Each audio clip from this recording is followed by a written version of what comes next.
इसमें इसका क्या होता है, d Y by d x, या एफ एक्स का डेरिवेटिव को क्या लिखते हैं, एफ डैश। तो इसका अर्थ क्या हुआ या इसका मीनिंग, हम लोग जो मैथमेटिक्स में जितना तक पढ़े हैं या जो चैप्टर पढ़ चुके हैं, इसके बाद ही आया है एप्लीकेशन और डेरिवेटिव, तो इसका यूज होगा। तो एक बार जो पढ़े हैं इसी का इसका मीनिंग क्या हुआ, differentiate of what with respect to x, मतलब y का x के सापेक्ष डेरिवेटिव, यही इसका मीनिंग हुआ। अब जो आज पढ़ेंगे तो इसका meaning d Y by d x का मीनिंग या एफ डैश एक्स का मीनिंग जो फिजिक्स के रूप में प्रयोग होगा, तो इसका मीनिंग यही d Y by d x का भी वही मीनिंग है। फिर ज्योमेट्रिकल भी मीनिंग इसमें आता है। तो हम लोग जो प्रयोग करेंगे तो ये जैसे differentiate of Y with respect to x, इसको हम लोग क्या लिख सकते हैं,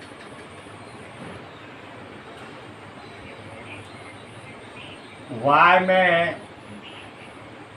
x के सापेक्ष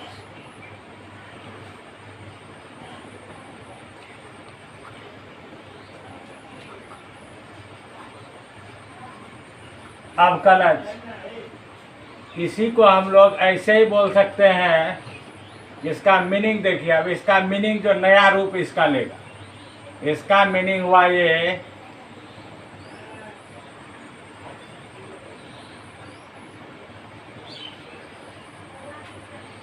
rate of change of Y with respect, इसका क्या हुआ, y में x के सापेक्ष परिवर्तन की दर,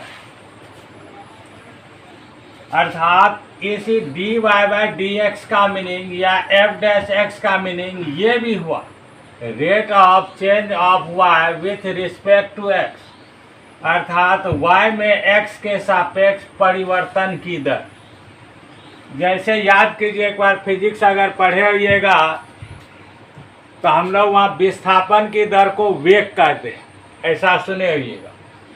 तो विस्थापन की दर का मतलब क्या हुआ, विस्थापन में समय से भाग कर दिया, और समय से भाग करने का मतलब होता है इकाई समय में वहाँ वस्तु कितना डिस्प्लेसमेंट वहाँ हुआ है, या एक बिंदु से दूसरा बिंदु तक एक सेकेंड में जितना दूरी तय किया जाता है वही हुआ उसका माप। तो इसी तरह से यहाँ जब भी यहाँ डी एक्स लगता है तो इसका मतलब यह यूनिट बन जाता है, एक इकाई। तो यही वाई एक्स के सापेक्ष। तो इस चीज़ को अब d Y by d x का अर्थ जो हम लोग differentiate of Y with respect to x पढ़े थे, अब इसका नयापन मीनिंग हमें माइंड में सेट करना है। इस नए मीनिंग को अगर माइंड में सेट करते हैं तो ये चैप्टर समझिए इसी मीनिंग पर ही आधारित है और बहुत आसान। ऐसे एप्लीकेशन सुन के थोड़ा टफ लगता है, लेकिन वैसे ये एक्सरसाइज तो बहुत इजी है। आगे भी जाएंगे तब वहाँ देखा जाएगा। तो d Y by d x का अर्थ ये माइंड में सेट हो गया होगा कि rate of change of Y with respect to x, इस हिंदी में वाई में एक्स के सापेक्ष परिवर्तन की दर। अब इसी तरह यहाँ फिर लिखते हैं D Y by D T, इस D Y by D T का ही meaning.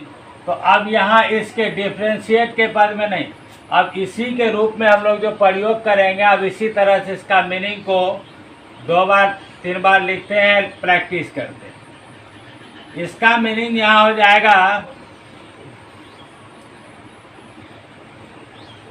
Rate of change of Y with respect to t. यहाँ क्या लिखे, dt लिखे। इसका मतलब हुआ y में जो परिवर्तन की दर है वह किसके सापेक्ष है, t के सापेक्ष। y में t के सापेक्ष परिवर्तन की दर का मीनिंग यहाँ संकेत हुआ dy बाय dx, या dy बाय dt का मीनिंग हुआ rate of change of y with respect to t, अर्थात y में x के सापेक्ष परिवर्तन की दर। इस मीनिंग को समझिए, ये पूरा कंप्लीट। यही इसमें भाषा लिखा हुआ ही रहता है, यही वर्किंग इसमें होगा, ये ज्ञात करना। इसी तरह नेक्स्ट देखिए फिर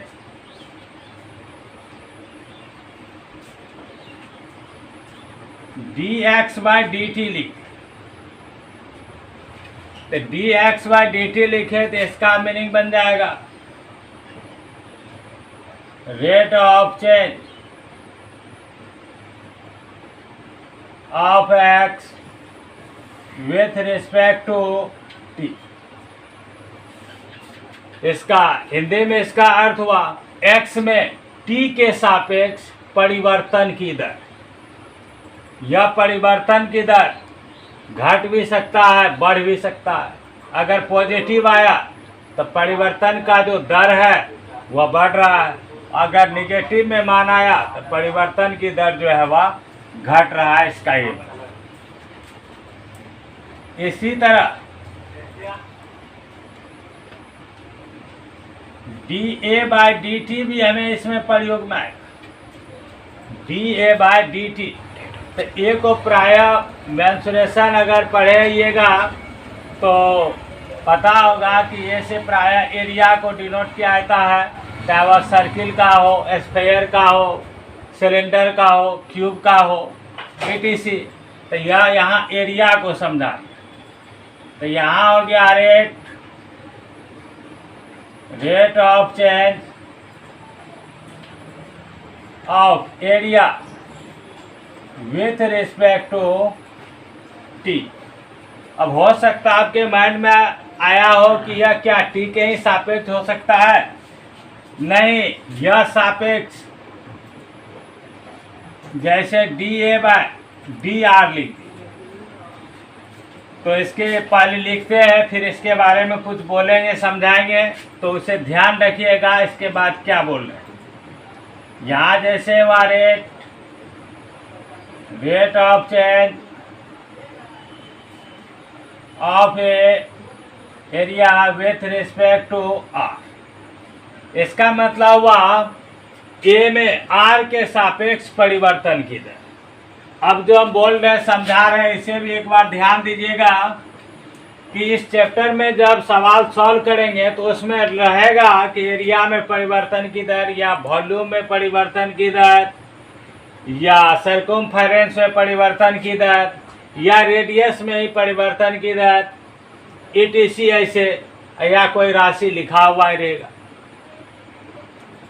तो जब तक लिखा हुआ न रहे, परिवर्तन की दर का जिक्र रहेगा, तो याद रखिएगा, तब तक समझेंगे वह टी के रिस्पेक्ट में, टी के सापेक्ष, समय के सापेक्ष।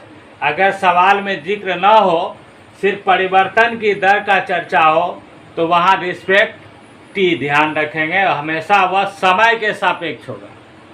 और अगर इसके अतिरिक्त किसी और पर, जैसे आर पर, एक्स पर, या से और भी कोई वेरिएबल टर्म पर अगर सापेक्ष रहेगा, उसमें तब यह चीज़ इंक्लूड रहेगा, वह सवाल में यह चीज़ लिखा हुआ रहेगा कि किसके सापेक्ष परिवर्तन की दर ज्ञात करना है। यह चीज़ ध्यान रखेंगे अच्छे से।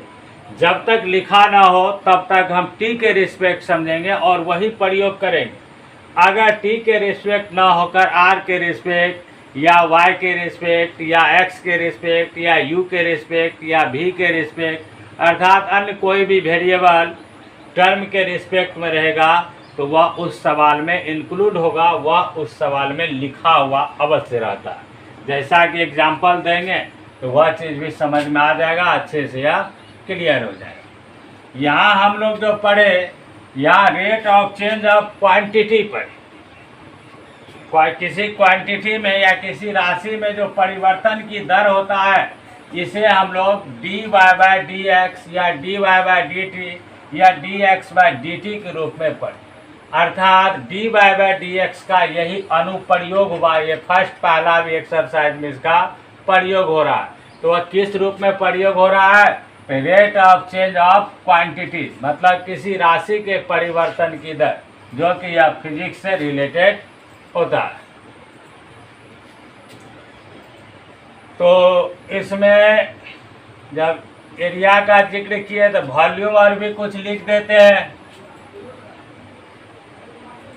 जैसे dv बाय dt लिख दी। तो इसका मीनिंग हो गया rate of change of volume with respect to t, या x के भी रिस्पेक्ट हो सकता है, r के भी रिस्पेक्ट हो सकता है। अगर dv बाई डी आर होगा तो इसका मतलब हुआ rate of change of volume with respect to r। मतलब हिंदी में हो गया कि आयतन में त्रिज्या के सापेक्ष परिवर्तन की दर। अब इतना लिखे तो उम्मीद करते हैं कि सिंबल का मीनिंग समझ में आ गया होगा, क्योंकि इस लंबे सेंटेंस की जगह पर यही संकेत प्रयोग करेंगे। जब निकालने दिया जाएगा तो उसका सिंबल का प्रयोग करेंगे। अब इसमें लास्ट देखिए, एक ऐसे भी टाइप का दो टर्म अगर इसमें दिया हुआ हो, जैसे कि अगर x और y t के ही दो फलन हो, या u के या v के किसी और के फलन, जैसे एक्सरसाइज 5.6 में हम लोग पैरामेट्रिक टाइप का पढ़े थे, ऐसे टाइप का भी इस एक्सरसाइज में कहीं कहीं सवाल मिलता है। तो जैसे यहाँ लिखे dy बाय डी एक्स, तो इस dy बाय डी एक्स को यहाँ हम लोग पढ़े थे dy बाय डी टी या dx बाय डी टी लिख सकते हैं। तो इसका तात्पर्य क्या हुआ, यहाँ देखिए, यही हुआ rate of change of y with respect to t bye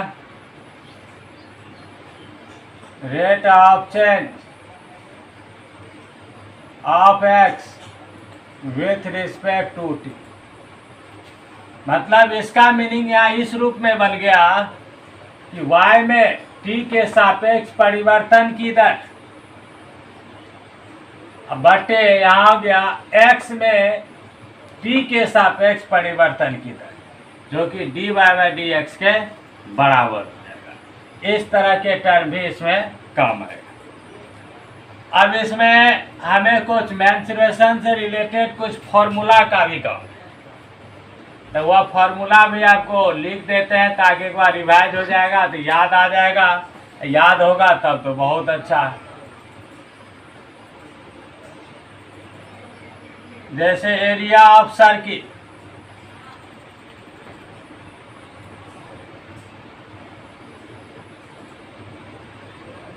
वृत्त का क्षेत्रफल पढ़ेगा, यह याद होगा पाई आर स्क्वायर। यह वृत्त का क्षेत्रफल व्यास के पद में भी होता है, या रेडियस के पद में लिखे।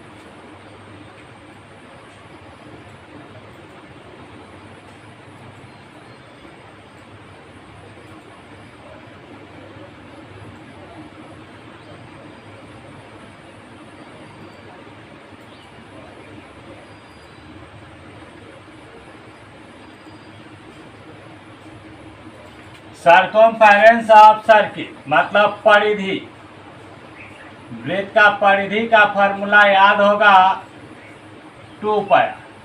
हम लोग इसे शॉर्ट में a से भी डिनोट करेंगे, इसे c से भी डिनोट करेंगे।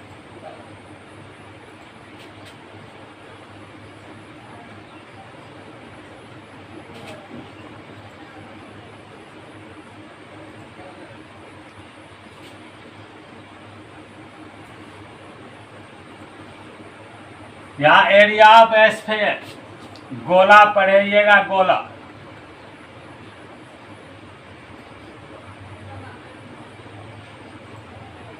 हवा 4 पाई आर स्क्वायर।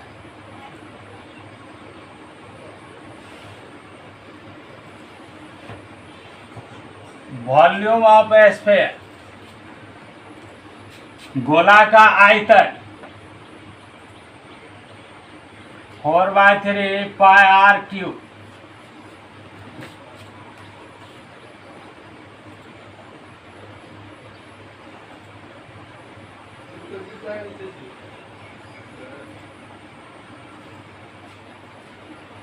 क्यूब घन, वॉल्यूम ऑफ क्यूब, घन का भी आयतन का फॉर्मूला पढ़े होंगे।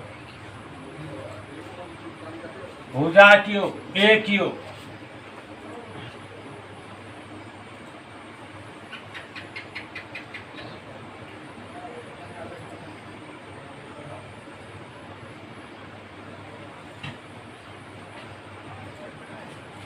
सरफेस एरिया ऑफ क्यूब, घन के पृष्ठीय क्षेत्रफल या संपूर्ण पृष्ठीय क्षेत्रफल 6a²। और ऐसे 4 पृष्ठ का अगर जिक्र होगा तब 4a², या टोटल सरफेस एरिया है 6a²।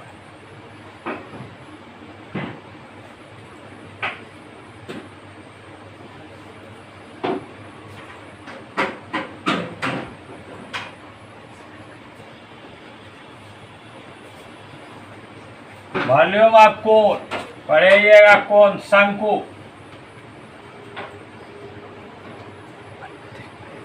1/3 पाई r²।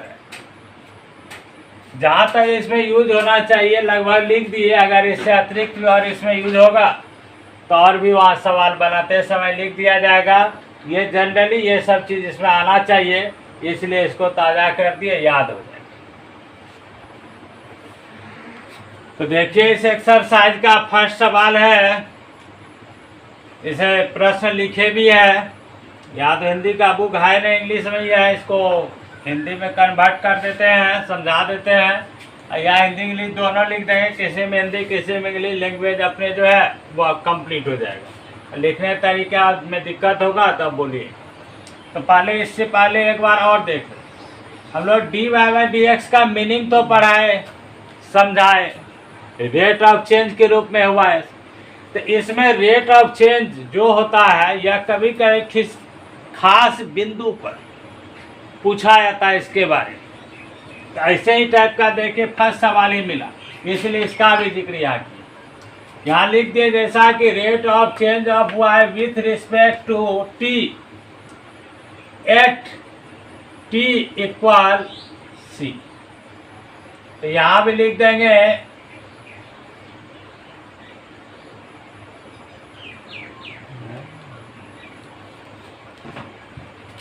तो t इक्वल सी, यहाँ भी हो जाएगा t इक्वल सी।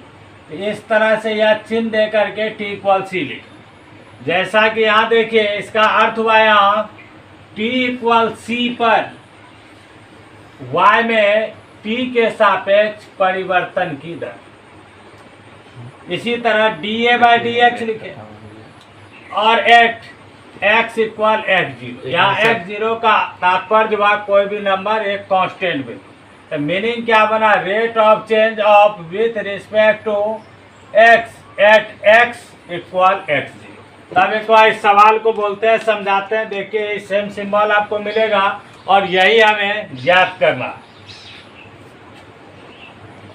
तो find the rate of change of area of a circle with respect to its radius. मतलब इस सर्किल के त्रिज्या के सापेक्ष परिवर्तन की दर ज्ञात करना है। वे जब एक प्रश्न है कि जब एट r इक्वल 3 सेंटीमीटर हो, और 2 नंबर प्रश्न है एट r इक्वल 4 सेंटीमीटर। जो हम यहाँ समझाए यहाँ एट सी वह dy/dx t इक्वल सी। कहने का मतलब हुआ इस प्रश्न में हमें ज्ञात क्या करना है पहले समय। तो find the rate of change of area of circle, circle के area with respect to its radius, मतलब इसी के त्रिज्या के सापेक्ष dA/dr ज्ञात करना। ये माइंड में पहले आ जाना चाहिए सवाल सॉल्व करने के समय। हमें ज्ञात क्या करना है, dA/dr ज्ञात करना है। परंतु इसमें दिया है एक खास पॉइंट पर, जैसा कि 1 नंबर में है तो एट क्या लिखा हुआ है, आर इक्वल 3। आर जब 3 होगा तब वृत्त के क्षेत्रफल की परिवर्तन की दर आर के सापेक्ष क्या होगा। जैसा कि इसमें आर इक्वल 4 है तो इसमें भी यही चीज मांग रहा है, वृत्त के क्षेत्रफल में आर के सापेक्ष परिवर्तन की दर क्या है जब आर का वैल्यू क्या है 4। तो प्रश्न 1 में ये ज्ञात करना और प्रश्न 2 में ये ज्ञात करना है। तो प्रश्न फर्स्ट समझ गए, find the rate of change of area of a circle with respect its radius R when R equal 3 and R equal 4। मतलब वृत्त के क्षेत्रफल में परिवर्तन की दर आर के सापेक्ष ज्ञात करना जब आर का मान 3 सेंटीमीटर हो और आर का मान 4 सेंटीमीटर। तो यह तो अर्थ इसका समझ में आ गया होगा कि ज्ञात क्या करना है। तो अब इसे लिखने का एक तरीका समझते हैं। अगर सिंबल डायरेक्ट यूज कीजिएगा तो बहुत कम लिखा जाएगा, और नहीं तो इसको देखिए इसे लिखने का तरीका।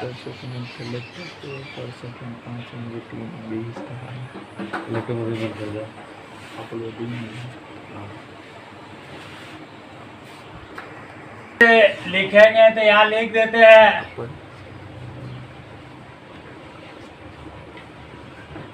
Area of circle equal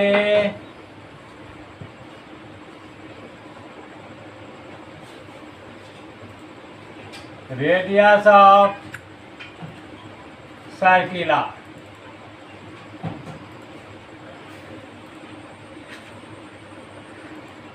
given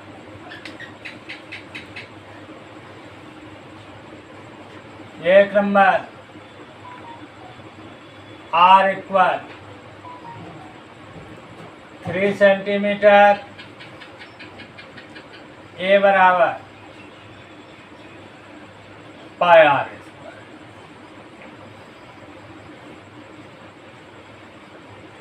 2 find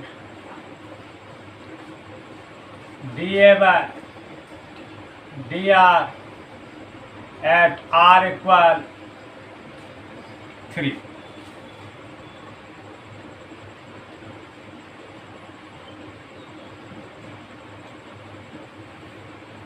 क्योंकि a equal pi R square, तो हमें यहाँ क्या ज्ञात करना है, r के सापेक्ष परिवर्तन की दर, मतलब dA by dr ज्ञात करना। तो r के सापेक्ष इसका डेरिवेटिव करेंगे, तो यहाँ लिख देंगे dA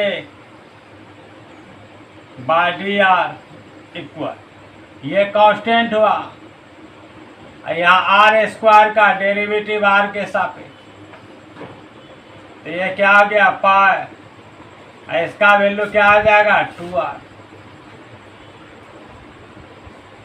तो 2 पाई r। हमें इसका परिवर्तन की दर रेट ऑफ चेंज ज्ञात करना है, लेकिन एट आर इक्वल 3, तो यहाँ लिख देंगे एट आर इक्वल 3, इसलिए dA by dr R equal 3 equal 2 pi into 3 centimetre square पर सेंटीमीटर, इसे मल्टीप्लाई कर दीजिए 6 पाई सेंटीमीटर स्क्वायर पर सेंटीमीटर। इसी तरह इसका दूसरा पार्ट भी अगर बनाएंगे तो पूरा लिख के बनाइए, या इसी में सेकेंड नंबर का सिर्फ चेंज कहाँ से होगा, यहाँ से इसका चेंज हो जाएगा। तो इसी में तब 2 नंबर भी यहाँ डाल देते हैं इसी प्रश्न में एट आर 4, तो यहाँ क्या करते हैं नंबर 2 डाल देते हैं, यह हो गया तब 1 नंबर, तो यहाँ हो गया dA बाय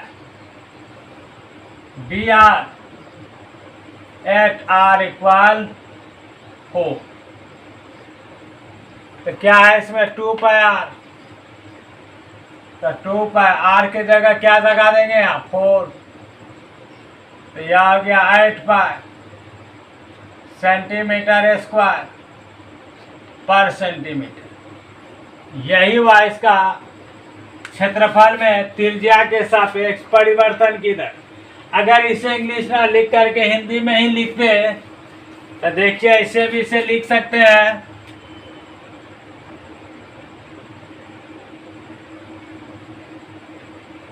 वृत्त की त्रिज्या r, क्षेत्रफल a, तो इसलिए a इक्वल πr²। हमें ज्ञात करना है यहाँ r के सापेक्ष क्षेत्रफल में परिवर्तन की दर, तो dA/dr, तो यह आ गया πdr²/dr। इसका वैल्यू हुआ 2πr। तो हमें एक number x equal r equal 3, जब r का माप 3 होगा तो इसके क्षेत्रफल में परिवर्तन की दर क्या हो, तो यहाँ लिखे dA/dr एट r इक्वल 3, इसमें रख दीजिए r की जगह 3, 2π × 3, तो इसका वैल्यू हो गया 6π सेंटीमीटर स्क्वायर पर सेंटीमीटर। इसी तरह 2 नंबर भी यहाँ दीजिए, लिखिए एट r इक्वल 4 सेंटीमीटर, यहाँ जाएगा dA/dr एट r इक्वल 4, तो यहाँ जाएगा 2π, और यहाँ r का वैल्यू यहाँ क्या रखना होगा 4। इस प्रकार इसका वैल्यू हो गया 8π सेंटीमीटर स्क्वायर पर सेंटीमीटर। यही हो गया 1 नंबर का प्रश्न का कंप्लीट सॉल्यूशन।